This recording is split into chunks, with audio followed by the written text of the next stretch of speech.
So this is my 5-foot by 10-foot router sled. I don't know if any of you have struggled getting a truly flat sled. I worked with this out of square for a long time. Finally I came in, pulled off all this top melamine, and I put a laser across it in the dark, and I took my sander and I sanded all my trusses, essentially all my wood underneath, until the laser touched everything, and then I knew it was flat and true.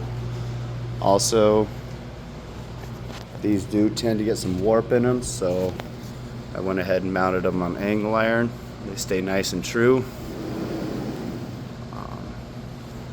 Yeah, I get truly flat products now.